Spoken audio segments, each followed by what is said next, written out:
Assalamualaikum warahmatullahi wabarakatuh. Berjumpa kembali dengan saya Andi Sadam Akbar Suradi. Saya peserta Latsar CPNS Badan Nasional Pencarian dan Pertolongan tahun 2021, di mana saya tergabung di Angkatan 8 Kelompok 3.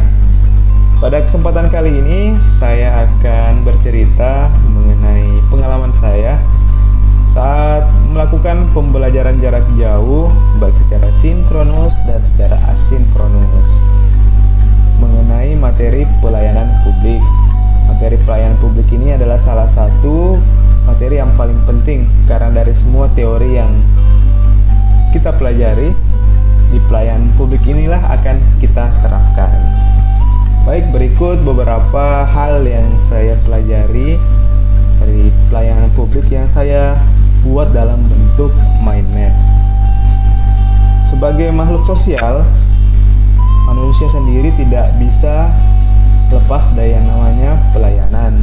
Bahkan setiap manusia sejak di kandungan ibunya telah mendapatkan pelayanan berupa asupan, nutrisi, dan doa. Kemudian apa konsep dari pelayanan publik? Untuk mengetahui konsep ini tentu kita harus mengetahui dulu pengertian dari pelayanan publik. Pertama, menurut Lembaga Administrasi Negara, pelayanan publik adalah segala bentuk kegiatan pelayanan umum yang dilaksanakan oleh instansi pemerintah di pusat dan daerah, baik di lingkungan BUMN atau BUMD dalam bentuk barang dan ataupun jasa.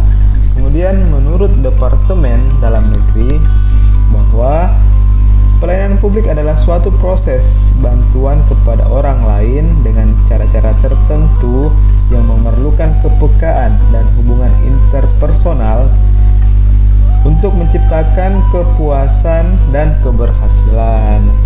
Kemudian yang menjadi rujukan saat ini adalah Undang-Undang Nomor 25 Tahun 2009 tentang pelayanan publik, menyebutkan bahwa pelayanan publik adalah kegiatan atau rangkaian kegiatan dalam rangka pemenuhan kebutuhan pelayanan sesuai dengan peraturan perundang-undangan bagi setiap warga negara dan penduduk atas barang, jasa, dan atau pelayanan administratif yang disediakan oleh penyelenggara pelayanan publik.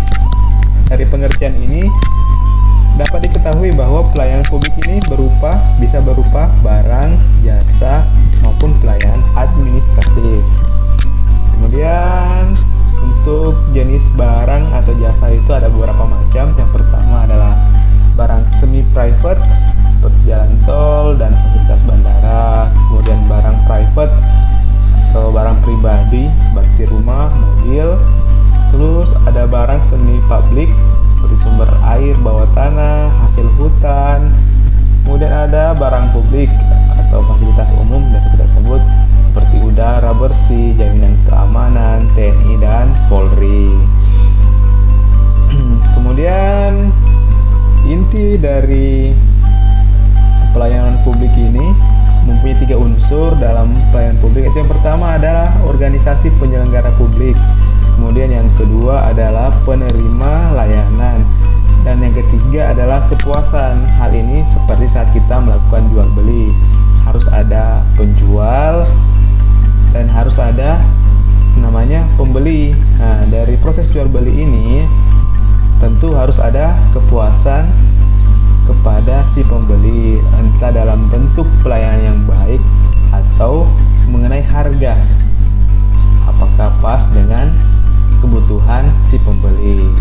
Kemudian selanjutnya, apa prinsip dari pelayanan publik?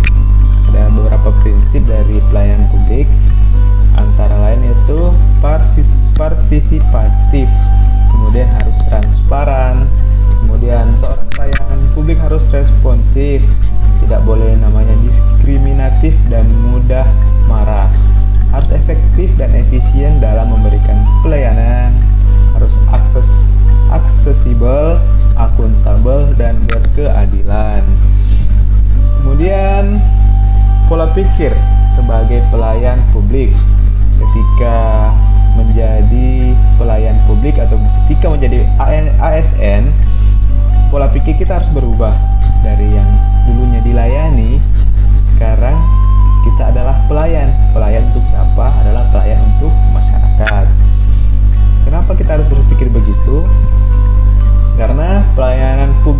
merupakan hak warga negara sebagai amanat konstitusi, di mana seorang ASN harus taat kepada konstitusi.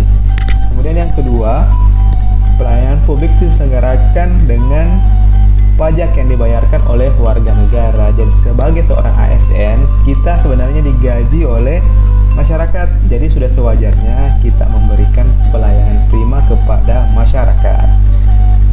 Kemudian selanjutnya, pelayanan publik itu diselenggarakan dengan tujuan untuk mencapai hal-hal yang strategis bagi kemajuan bangsa di masa yang akan datang.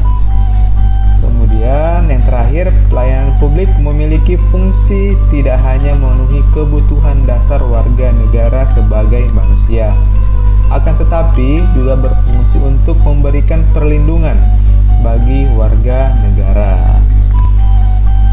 Baik, selanjutnya adalah praktik etiket dalam pelayanan publik. Yang pertama adalah dasar-dasar dari etiket. Dasar-dasar etiket ini meliputi yang pertama adalah politeness, yaitu sikap sopan yang harus diperlihatkan kepada pihak lain dalam sebuah komunikasi. Kemudian yang kedua ada respectful, yaitu sikap menghormati dan menghargai pihak lain. Kemudian attentive, yaitu sikap penuh perhatian yang diperlihatkan kepada pihak lain. Kemudian harus bersifat kooperatif, yaitu sikap suka tolong menolong ketika melakukan hubungan dengan pihak lain. Kemudian ada tolerance atau sikap tenggang rasa terhadap orang lain. Kemudian informality, yaitu sikap ramah yang kita perlihatkan saat berhubungan dengan orang lain atau saat berkomunikasi dengan orang lain. Dan yang ketiga, yang terakhir adalah self control atau pengendalian diri, di mana saat melayani seseorang harus mengontrol emosi, jangan sampai memperlihatkan emosional kita kepada orang lain. Kemudian berikutnya adalah praktek dari etiket itu sendiri. Dalam mempraktekkan etiket ini dapat dilakukan dengan menyampaikan salam dan tegur sapa. Kemudian yang kedua, dapat dilakukan dengan bersalaman atau berjabat tangan. Namun saat pandemi ini untuk praktik ini tidak disarankan dulu.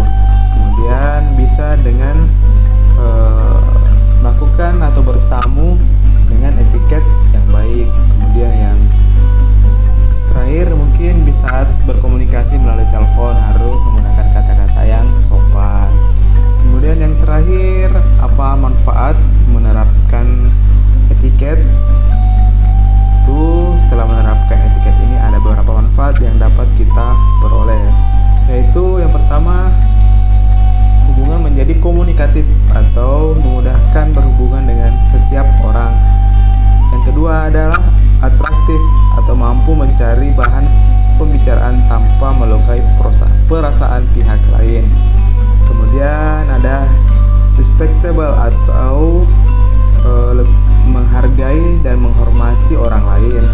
Dan yang terakhir adalah self confident, yaitu memupuk kepercayaan dan keyakinan pada diri sendiri dalam setiap situasi.